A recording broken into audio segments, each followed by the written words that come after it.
क्या असफन वाकई ही मिरहा को धोखा दे रहा है या फिर वो सिर्फ अनाइजा से गुल की मौत की सच्चाई उगलवाने के लिए ये सब ड्रामा कर रहा है। अनाइजा बहरोज के ऑफिस जाने लगी है। असफन बहरोज के ऑफिस आता है और अनाइजा को कहता है, अनाइजा तुम यहाँ पर बैठी बहुत अच्छी लग रही हो, तुमने बहुत अच्छा फैसला किया जो मिरहा की जगह तुम यहाँ पर आ गई। यह सुनकर तो अनाइजा बहुत खुश हो जाती है और असफन के मुँह से अपने लिए तारीफ सुनकर तो अनाइजा फूले नहीं समाती। असफन अनाइजा को कहता है, अनाइजा तुम्हें किसी भी हेल्प की जरूरत हो तो मैं यहाँ पर हर वक्त मौजूद हूँ, तुम एक कॉल करना और मैं तुम्हारे लिए अवेलेबल हो जाऊंगा। जिस पर अनाइजा खुशी के मारे फूले नहीं समाती। वो असफन को कहती है, असफन क्या हम आज एक साथ लंच कर सकते हैं? जिस पर असफन फौरन राजी हो जाता है और अनाइजा को कहता है कि ठीक है, मैं तुम्हें पिक करने आ जाऊंगा। असफन और अनाइजा लंच पर चले जाते हैं। अनाइजा तो अपनी आंखों पर यकीन ही नहीं कर पाती। उसे यही लगता है कि उसका प्लान बिल्कुल कामयाब हो रहा है, जबकि असफन जानबूझकर ये सब कुछ कर रहा है ताकि अनाइजा अब असफन पर यकीन करने लग जाए और उसे यही लगे कि अब असफन मुकम्मल तौर पर अनाइजा का है और वो असफन से किसी किस्म का भी झूठ ना बोल सके।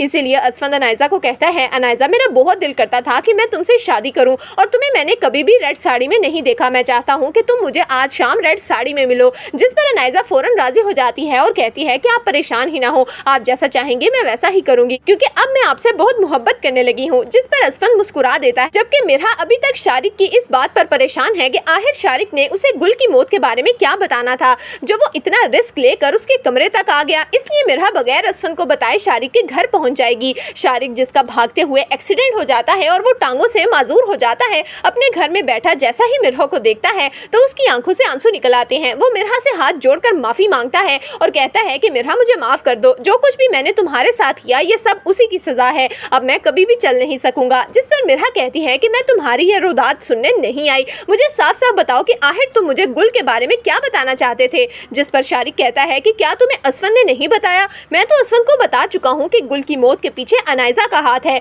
गुल खुद से नहीं गिरी बल्कि उसे अनाइजा ने गिराया था। ये सुनते ही मिरहा के पैरों के नीचे से तो जमीन ही निकल जाती है। मिरहा टूटे दिल के साथ जब घर वापस आती है तो असफन मिरहा को कहता है कि आज शाम मैं लेट आऊंगा, तुम सो जाना। जिस पर मिरहा असफन का ये रवैया देखकर काफी हैरान होती है और दिल में सोचती है कि असफन आपने कब से मुझसे बातें छुपानी शुरू कर दी। जबकि असफन जब अपने कमरे में जाता है तो अनाइजा रेड साड़ी पहने असफन का इंतजार कर रही थी। जैसे ही असफन कमरे में आता है तो अनाइजा प्यार भरी नजरों से असफन को देखने लगती है। असफन अनाइजा के पास आकर उसका हाथ पकड़ता है और कहता है कि अनाइजा तुम बहुत खूबसूरत लग रही हो, मैं तुम्हें ऐसे ही देखना चाहता था।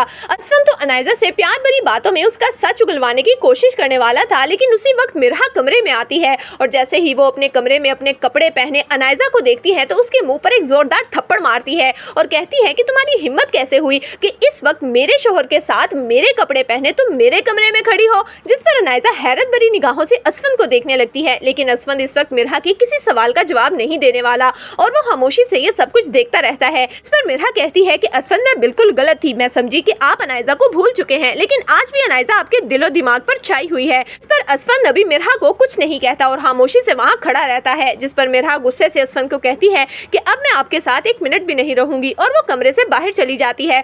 तो दोस्तों, आपके ख्याल में क्या मिरहा को असफन का घर छोड़ देना चाहिए और क्या असफन मिरहा से माफी मांगकर उसे अनाइजा की सच्चाई बता देगा? आपकी इस बारे में क्या राय है, हमें कमेंट्स में जरूर दीजिएगा।